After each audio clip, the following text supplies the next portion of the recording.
We are going to start off over here on the landing beaches, and we start off on the left.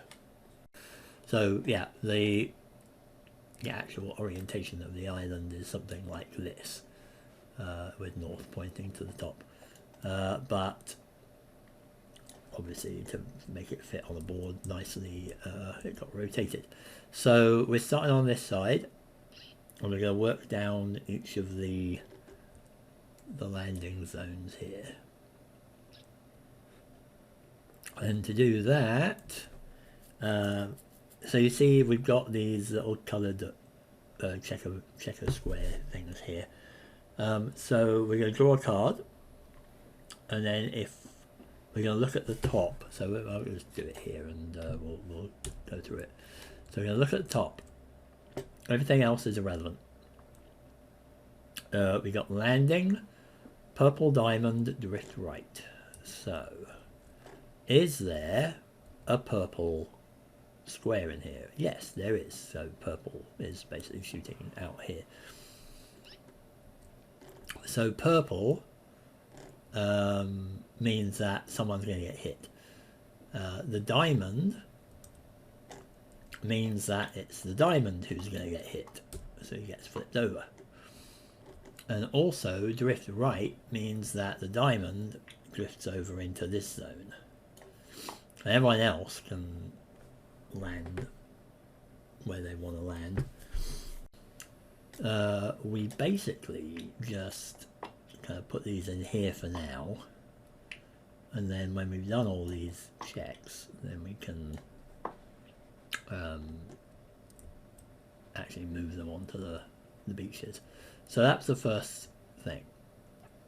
So already not going well. Now we've got a yellow diamond, drift right. Yellow is not hitting anyone here though, like there's no yellow box, so that means nothing happens. The drift right still applies.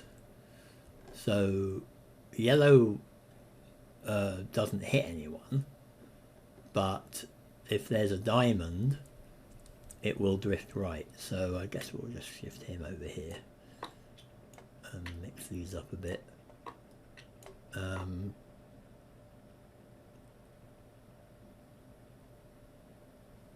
Interesting. Okay, right.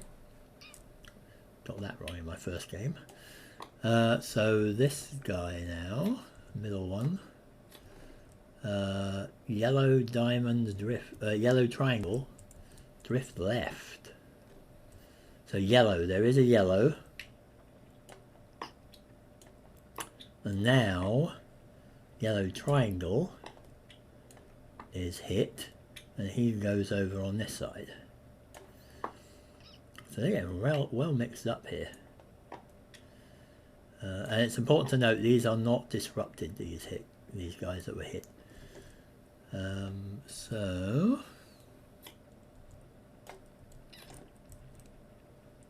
purple triangle drift left. There's no purple in here, but triangle does drift left. So nobody got hit there. Incidentally, triangle in this case is K35, and that was Eugene Sledge's unit. So he's in here, for those keeping track.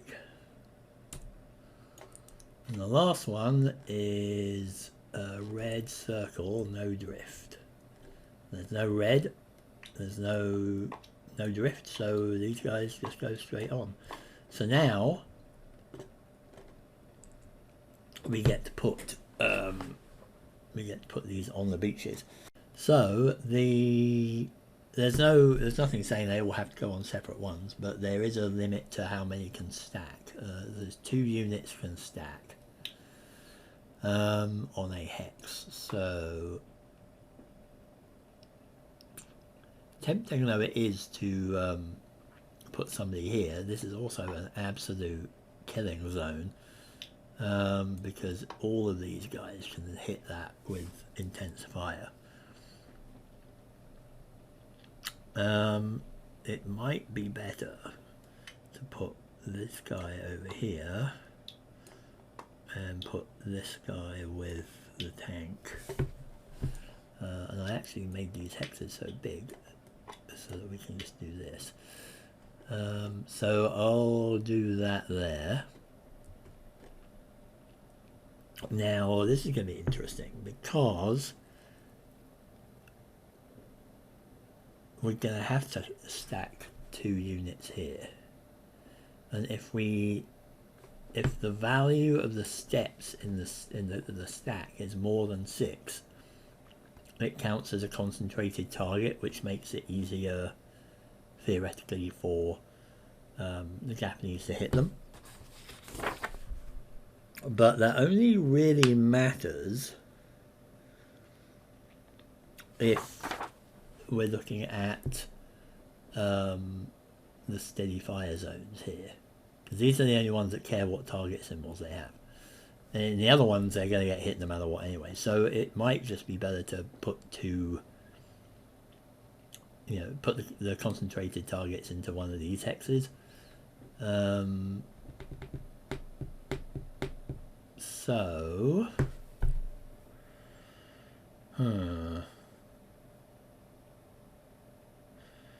well, let's put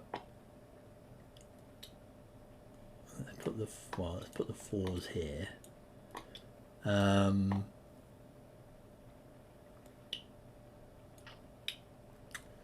do that, I think, because then like this is a concentrated target anyway, it's going to get hit no matter what. This guy won't be, you know, he'll only be hit regardless if he has a red symbol come up, but it makes it like the steady fire symbols would require that they have a triangle symbol on the card to hit him. Whereas if we put both of these guys here, I guess it wouldn't matter because they're both triangles. No, I guess it would matter because now if I have both of these on here, the steady fire normally would just hit them if they were triangles, but now would hit them if they were any, if the card was any symbol. So that's definitely a bad idea. So we're just going to do this, I think. Then these guys are all full, so this is going to be nasty no matter what, really. I guess we'll do that and that, and all that and that, because really what else am I going to do? That's the safest spot, really. These guys can go wherever they want, and I think I'm just going to put one here, one here. Bear in mind we're going to be able to move these afterwards as well, so and then this lot I think can just go one on each.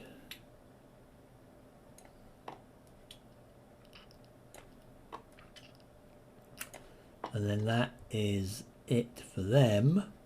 So now we get to put the last step of this phase is to put these guys on in readiness. So you see they've got 3W1 on them, so that means these guys are in the white 1 zone. In turn 3, these guys are in the white 2. This lot are in orange 1.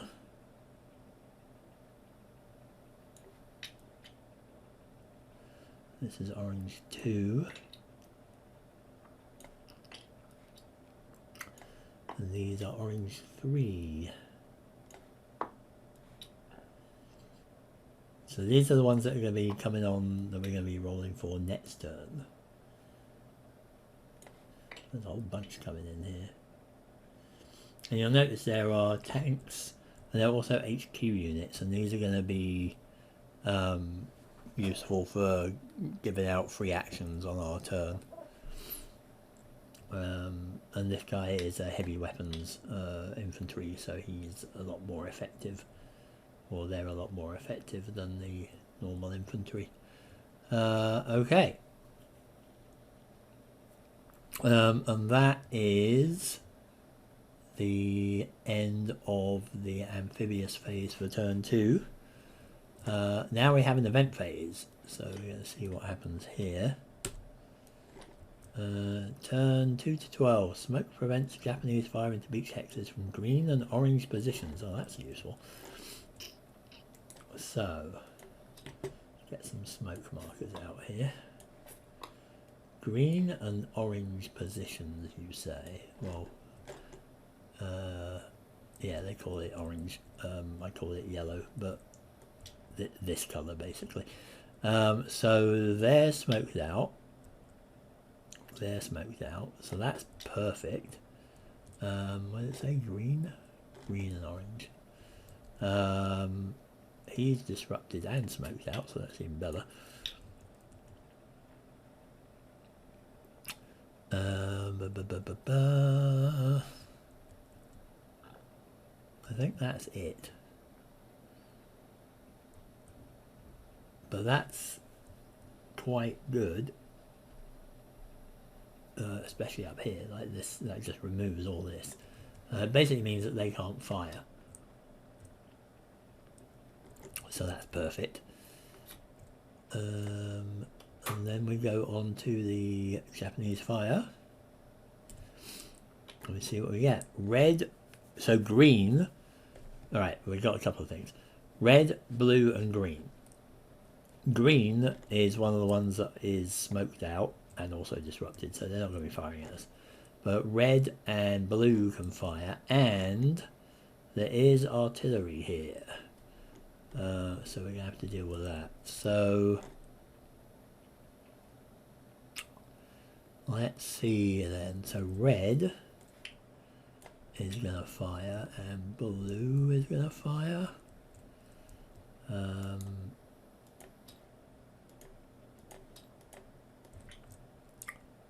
Blue here, and then over here as well, and then over here. When these guys fire, they do not reveal themselves, so we don't know who or what they are yet. But these guys are all in the blue arc. These guys are all in the red arc. Green doesn't matter because you can't see. And you can't fire anyway. These guys are in the blue steady fire arc as well. And if we look at the card, it is a circle symbol. So if a circle is one of these, then they may be hit, and this one is. So let's go from this side. Also, we've got one over here in the steady fire, but he is not a circle, so he's going to be unaffected. So let's have a look at the player aids. So we work through intense first, and then the steady fire stuff. So they're going to hit people in the solid dots first before they go over here, so he's probably not going to get hit. They also can't hit a unit more than once here, so you can't hit one with a blue and with a red. They're gonna hit the ones with the most dots on them first, so the most steps, and then they're gonna go with the closest one with the most dots. But at the moment, they're out of the blue ones here. Like the most dots have 4. They can hit twice because there's 2 counters here. And so that obviously means we're going to be hitting L31 and F21, which knocks them both down and also disrupts them because they are being fired at from an unrevealed position. So you notice now that they've gone from being full strength and having a range of 2, they've gone to being step 3. They're down to 5 attack strength, and they only have machine guns, bazookas, and radios now, these guys. These ones have machine guns, bazookas, and Brownings.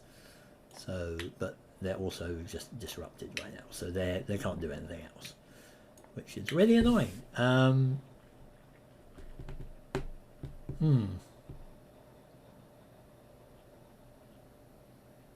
That is highly annoying.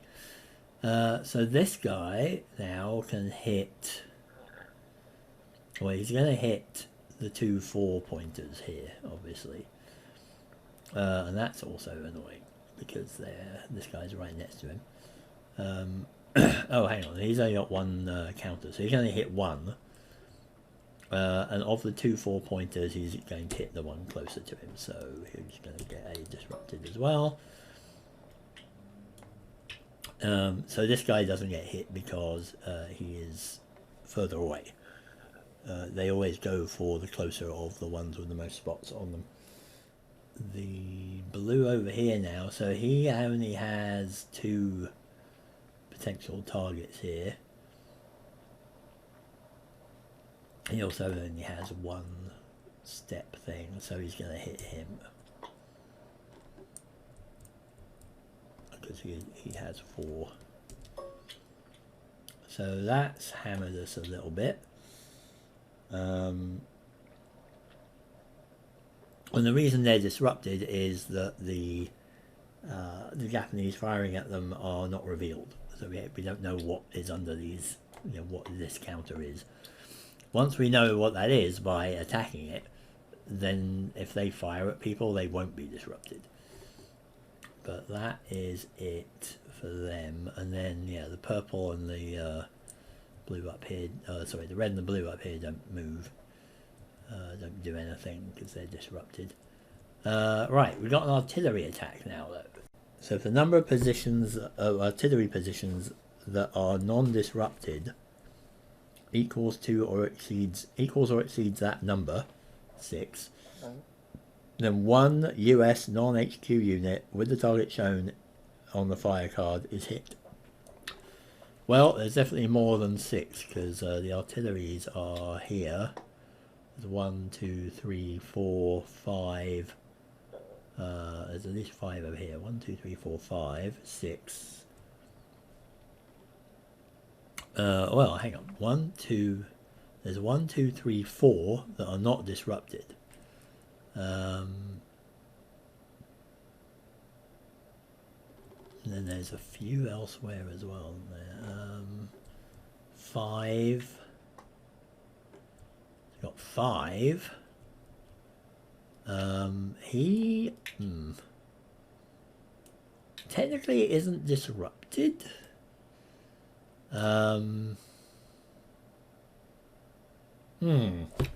That's an interesting question. Now he's just got smoke on him. Does he count as disrupted though?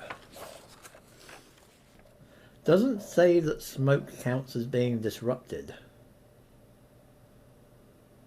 which is fair enough. So yeah, there is actually 6 then. That's an intriguing little thing there. So yeah, there is 6. So one of the units with a circle symbol can be hit.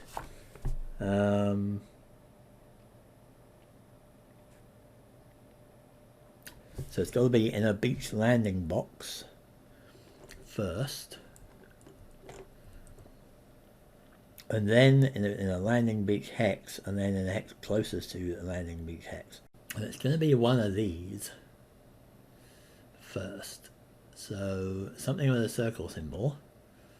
So it's going to be the tank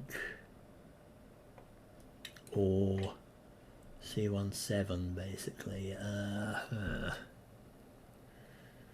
think I'd rather knock the tank down, although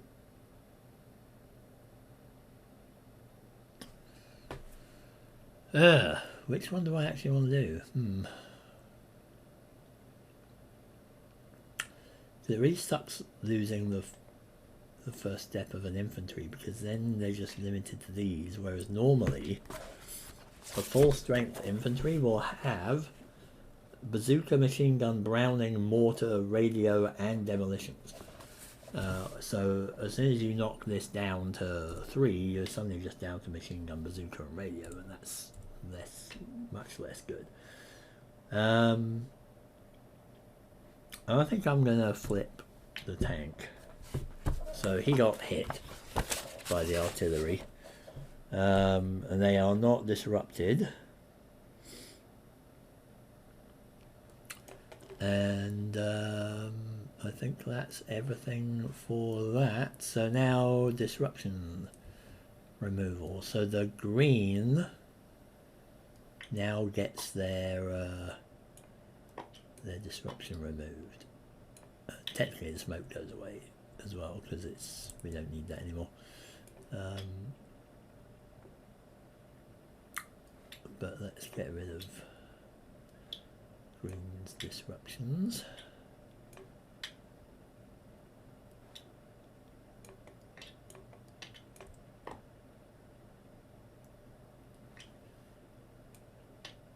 So now there's definitely more than 6 active artillery on the board. I think that's it. Yeah, and red didn't hit anyone either, so right.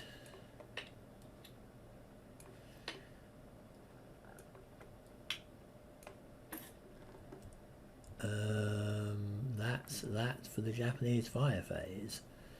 Sorry, it should be up here now. So no second event phase yet, no HQ, and I will be back in a second after the fade out to carry on with the US action phase. So US action phase,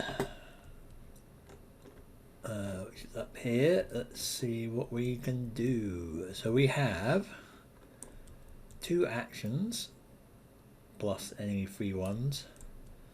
We've got a more crowded beach now. Let's see what we can do. We can't do anything with our disrupted guys. I think we would like to try to attack people. We do also have preservation moves, so they are free moves that infantry can do to get off the beach. So we might want to be doing that. Could do that. And again, the interesting thing is whether smoke counts as disruption, and yeah, it says it has smoke has no effect on US actions.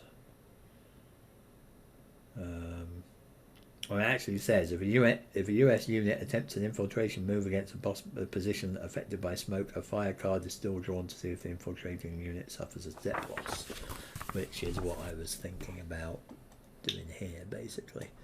And it could be conceivable that I could move over there and then up there, thus avoiding an infiltration move there, but I suppose that's that would have to be a full move, not a preservation move. And just to make sure, the preservation moves have to be, yeah, they can't be an infiltration move anyway, so I can't actually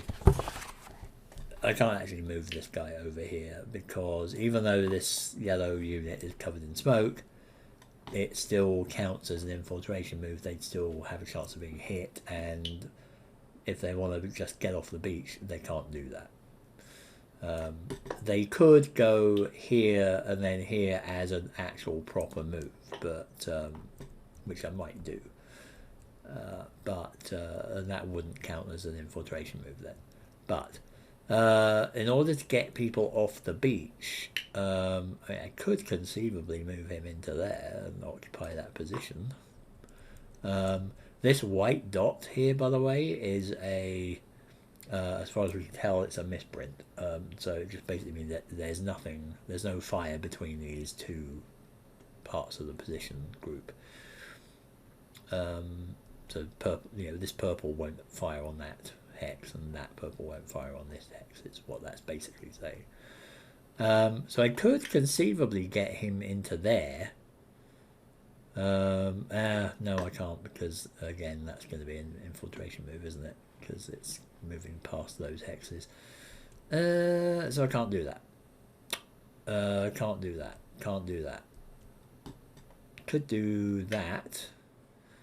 That will get him off the off that hex, which is good. Because the thing we want to do is kind of clear some space. Because we've still got a whole bunch of people coming on in the next turn, so we want to make it possible for them to actually get in the hexes without overcrowding things. Because remember, we only got a 2 counter limit. I could move him into here. That will be a 6. But I think we'll do an infiltration move there. So the way I handled this was having some white hexes or white cubes. To show, like, the white is to show that they're a free action. So I'm going to move him up there. So that's his preservation move, and that's fine. That's a free move. These guys can't do anything. I guess this guy could theoretically head out. Could actually go into that hex as well. Might be an idea. Because, well, yeah, they could both go in there, that's okay. But then we might get some drift, that might cause some issues.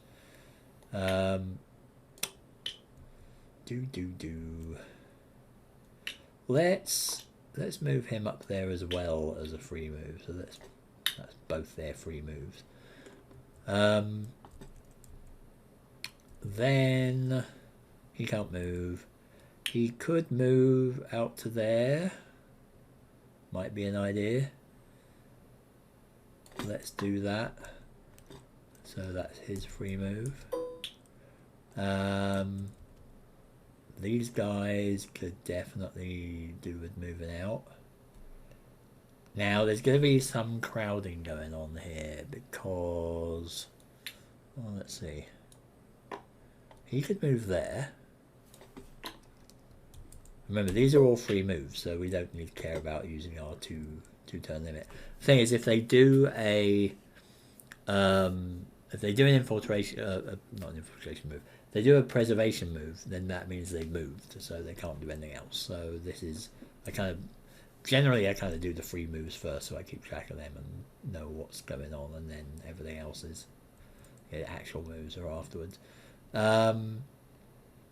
So again, we could split these guys up. Definitely if we get one of them up here and K35 over here, that's going to clear that up. Now this is where it could be interesting, because yeah, we could do a full move and spend one of our actual actions and move him over here, because you can get out of there and then into that hex. Or we could even go further up. We could potentially, actually no, we can't, because they can theoretically move three hexes, but they have to stop if they enter either a jungle hex or somebody else's intense fire hex. Actually, that means he can't do that, because yeah, he'd have to stop here. So that's a pain in the arse.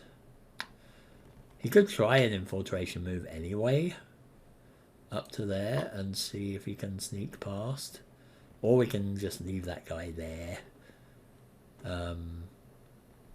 Which is a possibility. I mean, like, these are 2 units, that's fine. I don't think they're going to cause any crowding. Or we can risk an infiltration move and see what happens. So the thing with the infiltration moves is that they they'll move past that hex.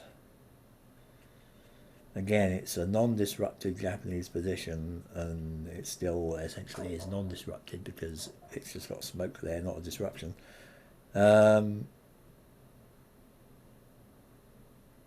It can be fired upon. We draw a fire card, and if it shows both the colour of the firing unit and the symbol. So if I draw a card and it's got a yellow square at the bottom and it's got a circle symbol, then that guy is going to get hit and he loses a step.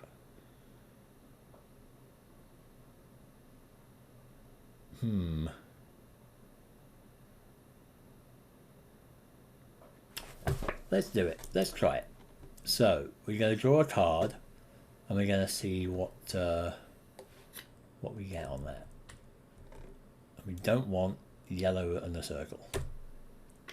We've got a circle, we don't have a yellow. It's got purple, green and brown. So he actually makes it past there.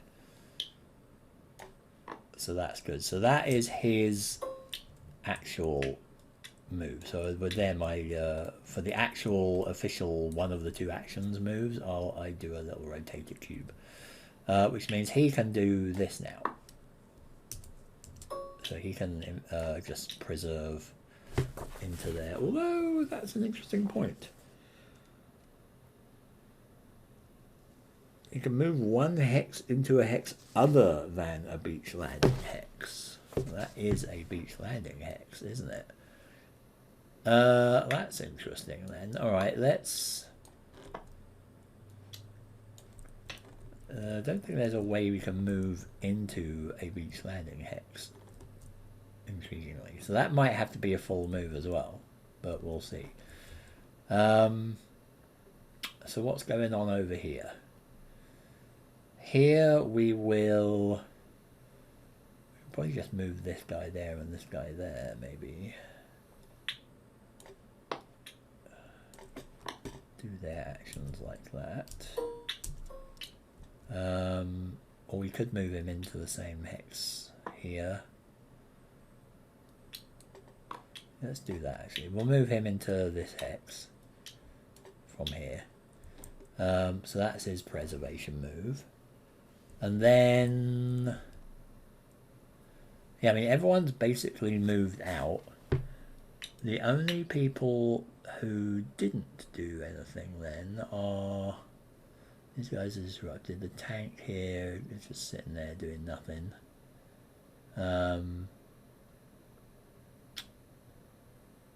This guy... again, this guy could do an infiltration move past here. He would have to... what would that mean? That's... I guess if there's purple or brown and a triangle, then he will get hit. Otherwise he won't.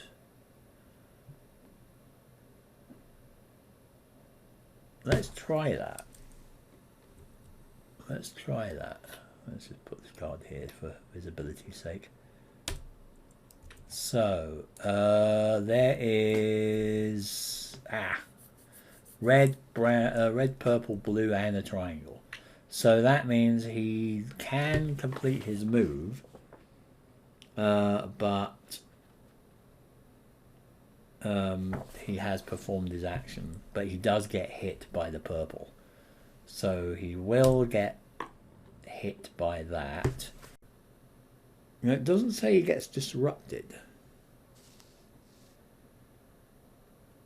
It just says it loses a step. So let's go with he just loses a step in that case. So he's lost a step down to 3, but he did make it into that hex, but he did get hit by the infiltration fire, unfortunately. But that was the other main action. And that is basically everything, because everyone's done their moves that they wanted to do. Nobody else can do anything else for now. So that's it. That is it. So we're going to get rid of all the little cubes. And that should be everything for us. No one's doing a barrage or attack or close combat. So that's it. End of turn. Take all the cards away. And that is the come on. That is the end of turn 2. So now we're on turn 3 and step 1. So before we head into turn 3, I did forget something slightly important, which was at the end of the US action phase, or at some point during the US action phase, usually at the end, we actually get a free, the disrupted people get a free action to remove their disruption. If they got disrupted before the US action phase, which everyone did. So all these guys become undisrupted. So we remove all that, which means they are available for next turn. There are situations where they could get disrupted during the US action phase. That's a different thing, but we'll cover that when we get to it. So I think that's everybody undisrupted now. So now we are good, and we can carry on with turn 3.